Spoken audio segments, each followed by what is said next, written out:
Juízes 6. Juízes capítulo 6. Se você precisar, com certeza vai ter aí um homem de Deus, uma mulher de Deus para te ajudar a encontrar. Juízes, Antigo Testamento, capítulo 6.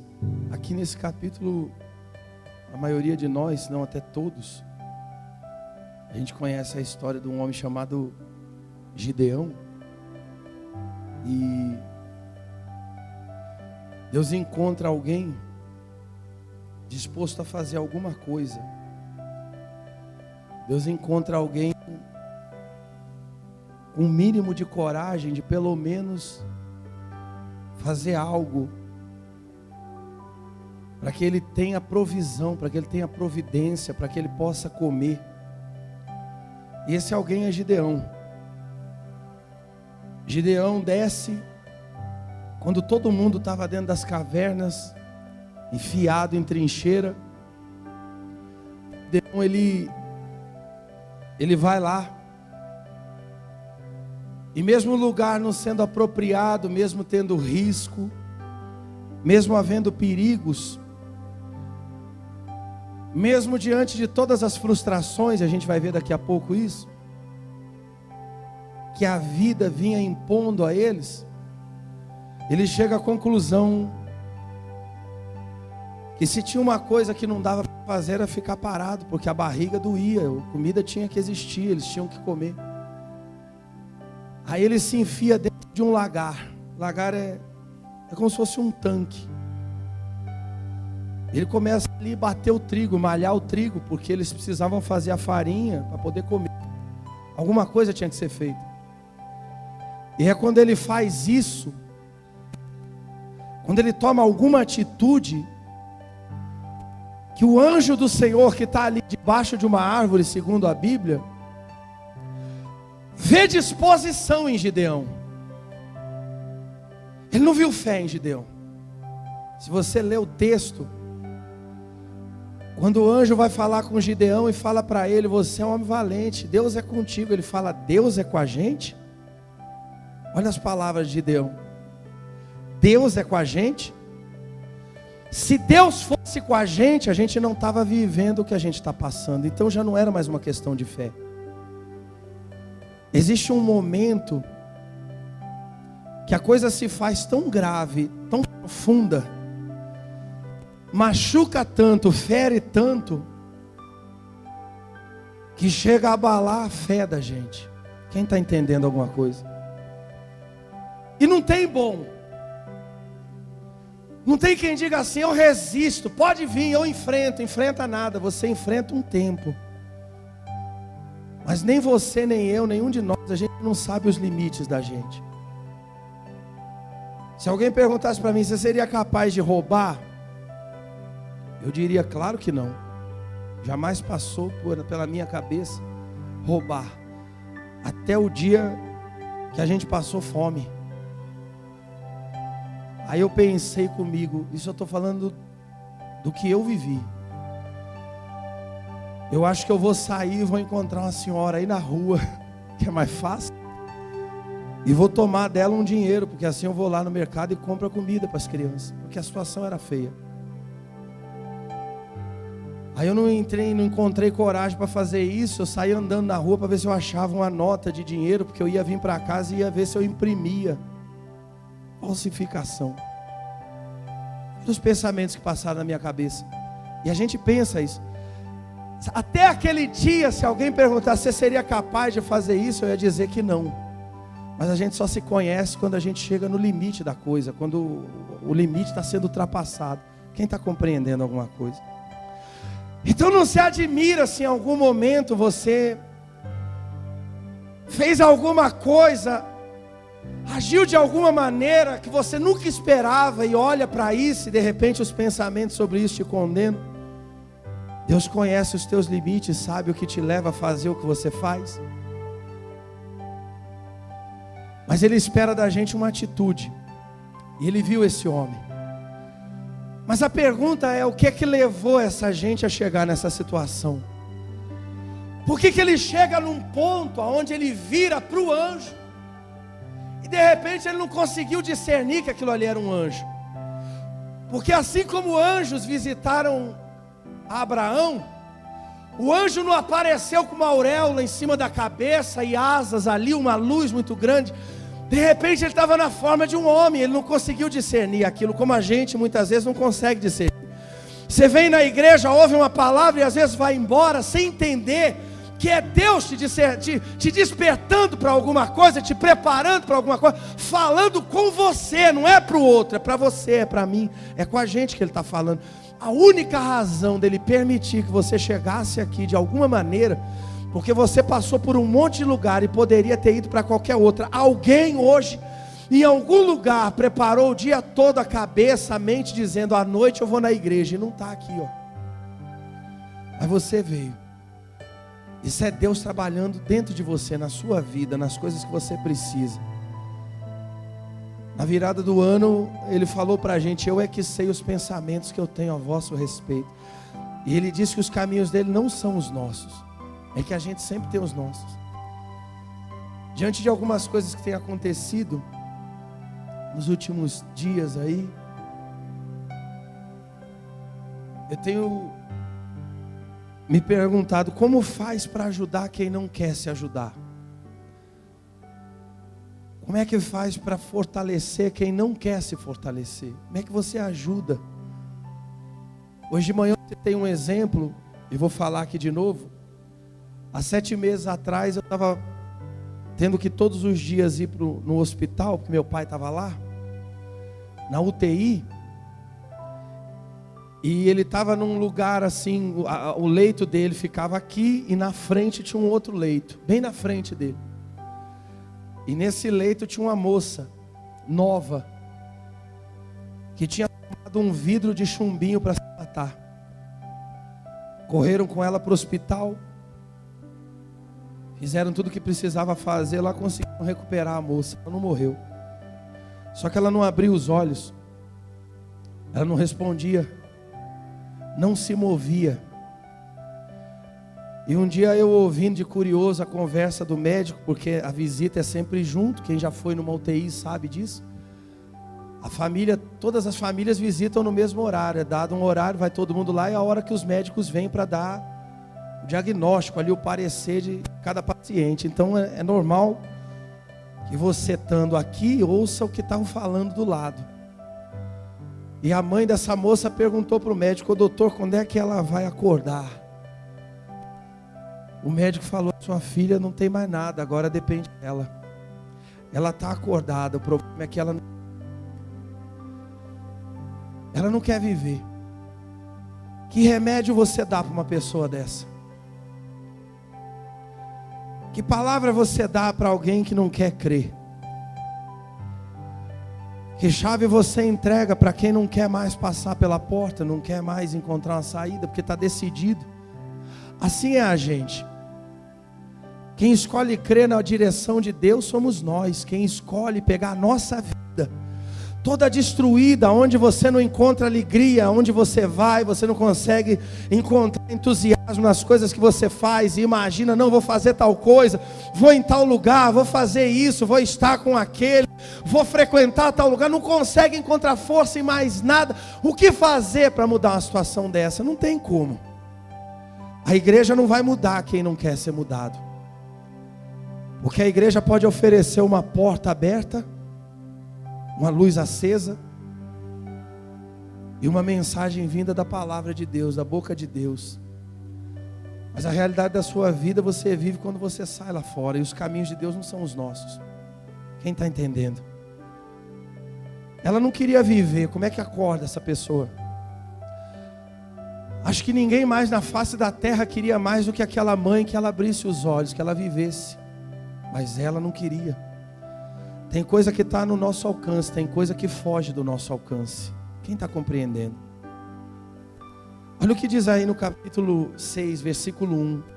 Porque eu não quero falar da história de Gideão, embora eu tenha começado com ele, porque Gideão todo mundo conhece, a grande maioria conhece. Mas olha o que diz aí, ó. Fizeram os filhos de Israel o que era mal. Ele não está dizendo que eles pecaram. Ele não está dizendo que eles mataram. Ele não está dizendo que eles adulteraram. Ele está dizendo que eles fizeram alguma coisa que diante do Senhor, perante o Senhor, era mal. Fizeram os filhos de Israel o que era mal perante o Senhor.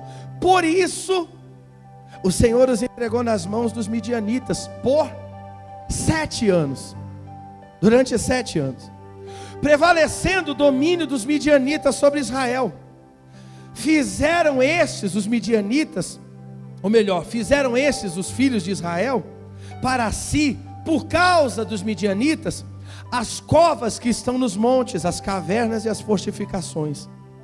Porque cada vez que Israel semeava, presta muita atenção nisso aqui, cada vez que Israel semeava, plantava, os midianitas, os amalequitas, como também os povos do Oriente, subiam contra eles, e contra eles se acampavam, destruindo os produtos da terra até a vizinhança de Gaza, e não deixavam Israel sustento,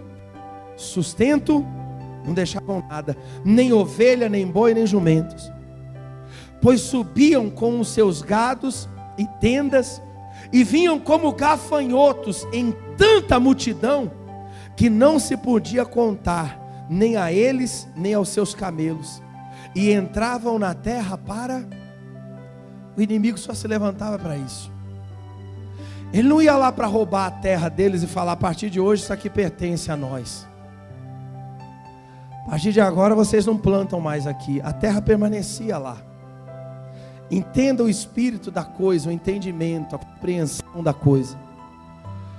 Eles não iam lá para proibir que o povo plantasse de novo, porque a intenção não era deixar eles sem nada, a intenção era destruir eles, enfraquecer eles, tirar deles a esperança, fazer com que todas as vezes que eles tentassem fazer alguma coisa, mover uma palha, se esforçar para alguma coisa, se frustrassem. E a esperança que nascia dentro deles, a esperança de que agora nós vamos colher, olha lá, ó, o campo está todo florido, os pendões começaram a florescer, o trigo vai dar fruto, nós vamos conseguir colher, a ovelha está engordando, vai dar lã, vai dar gordura, vai dar carne, o boi está engordando, nós vamos comer, dessa vez vai ser diferente, a gente vai conseguir alguma coisa, nós vamos colher algum fruto desse trabalho. Olha lá, ó, o jumento está forte, a água para ele beber, ele está conseguindo lavrar a terra, está tudo dando certo para a gente. Todas as vezes que eles começavam a acreditar nisso, o inimigo vinha e destruía tudo, e não ficava lá não, roubava o sustento deles, para que eles não tivessem comida, e ia embora. E isso perdurou por quantos anos? Quantos? Existe uma palavra que diz assim: a esperança que se adia faz adoecer. E doença é debilidade, é enfraquecimento. Não existe bom, não existe forte. Existe quem está aos pés do Senhor, e existe aquele que olha para Deus de longe. Ontem eu estava lendo a Bíblia, não era a Bíblia assim, eu estava lendo no celular, um pouco antes de fazer a live. Todos os dias, 10 da noite, a gente está fazendo uma live, desde o dia 1º, com um propósito de concordância, 12 semanas de concordância, ligado aqui na terra, um ano de bênção para a nossa vida. Dizer para você um ano de bênção não significa que a gente não vai ter luta, significa que vai ter Deus do nosso lado, para nos dar vitória em todas as dificuldades que a gente enfrentar. Então não se engana não. Só que tem um detalhe nesse propósito. No dia 1º, quando eu fui começar a fazer ele, um pouco antes de colocar lá na página da igreja e dizer que a gente ia estar começando a entrar em oração naquele dia, me veio um pensamento que, ao mesmo tempo que me entristeceu, me angustiou, me preocupou, fez eu pensar: para que fazer?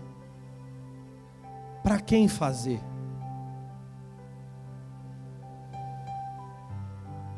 Será que as pessoas vão entender? Será que elas vão se apegar? Será que elas vão abraçar? Será que elas vão entender que é uma oportunidade de Deus para elas? Será que elas vão orar?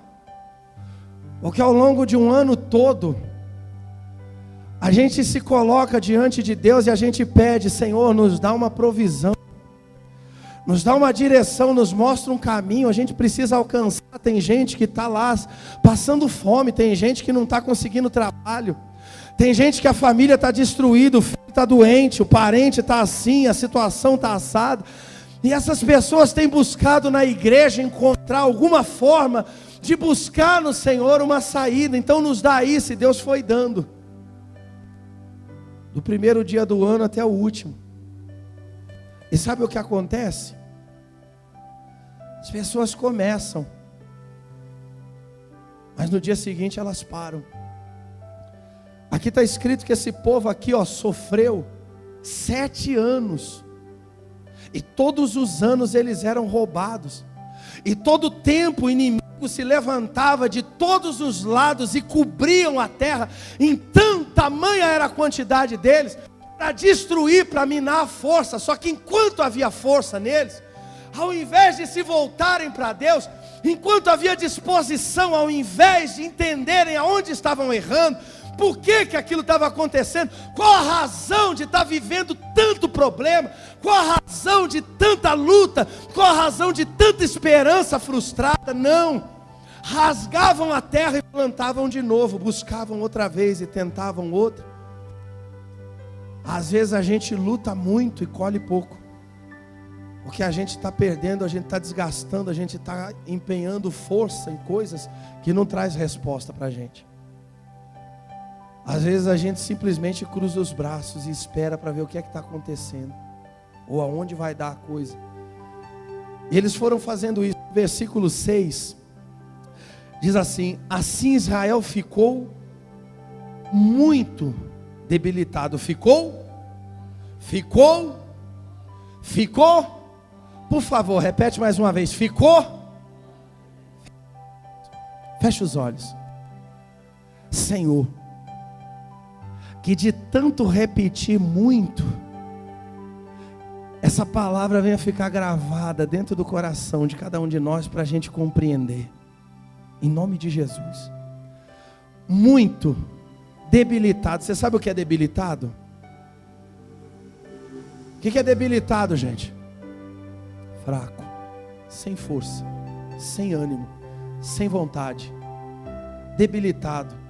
Uma pessoa debilitada não encontra disposição para fazer nada. Uma pessoa debilitada não encontra coragem para enfrentar nada. E assim foi ficando o povo. E no versículo 7 vai dizer assim, tendo os filhos de Israel clamado ao Senhor por causa, olha só, na cabeça deles, a culpa do que eles estavam passando, vivendo, enfrentando, era de quem? Mas se você voltar lá no versículo 1, você vai ver que a culpa não era dos midianitas. Os midianitas foram a didática de Deus, foi o ensinamento de Deus, foi a consequência deles terem feito algo que desagradou a Deus. Agora presta atenção nisso. A gente pega a Bíblia, a gente lê. Teve gente na Bíblia que matou. Teve gente na Bíblia que adulterou. Teve gente na Bíblia que mentiu. Teve gente na Bíblia que ficou fraco e foi embora, jogou tudo para o alto e saiu andando pelo deserto. Teve gente na Bíblia que negou a Deus, negou a Cristo. E todas essas pessoas receberam a misericórdia de Deus. E Deus disse que o coração dessa gente era segundo o coração dele. Então não estava no pecado, nem no assassinato, nem no adultério. Mas outro dia a gente estava lendo a palavra e Deus ele disse assim para a gente, aqui na igreja: esse povo me adora com os lábios, mas o seu coração... Então Deus não quer saber a religião que eu tenho. Quantas vezes eu venho na igreja, a grossura da Bíblia que eu carrego debaixo do braço, Ele quer saber o quanto o meu coração está perto dele, independente de quem eu sou. O quanto eu estou semeando em Deus, o quanto eu estou confiando, crendo, esperando, lutando nele, acreditando. O povo de Deus tem um defeito muito grande. Todas as vezes, você pega a Bíblia de capa a capa e você vai ver isso. Todas as vezes que eles começam a dar uma melhoradinha, que a coisa começa a andar, a primeira coisa que eles fazem não é deixar de crer em Deus, mas é se afastar da sua comunhão com Deus. Porque está bem. Outro dia eu estava conversando com alguém aqui dentro. Eu falei, e aí, como é que tá? Aí a pessoa falou assim, tá tudo bem. Falei, tá tudo bem? Primeiro que se tivesse tudo bem, a gente não estava sentado aqui tendo essa conversa. Porque às vezes eu estou lá em casa e está tudo em paz, eu não estou brigando com a esposa, eu não estou tendo problema de cobrança na minha porta. Eu olho, eu dou uma analisada em mim, não estou sentindo dor, a minha saúde está tudo certo. Eu olho para o meu bolso e está tudo correndo bem, as coisas estão indo bem, aí eu tenho a falsa sensação de que está tudo, mas não está, porque quando está bem é quando eu estou perto de Deus, quando eu estou firmado em Deus. Às vezes você está enfrentando uma grande luta, um grande problema, e veja que essa luta veio para aproximar esse povo de quem? Eles esperaram 7 anos, ficaram tão fracos, tão debilitados, já estavam tão enfraquecidos, que eles buscaram a Deus. Mas de que maneira?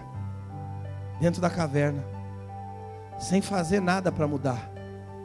E outro dia a gente estava lendo, se eu só observar o vento, nunca vou plantar. E se eu não planto, eu não colho.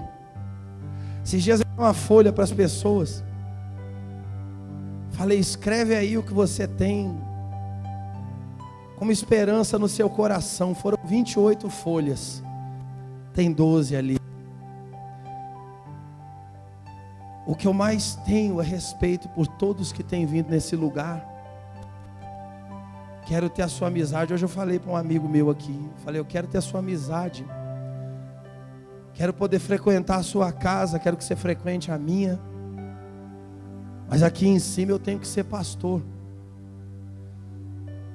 Entenda uma coisa.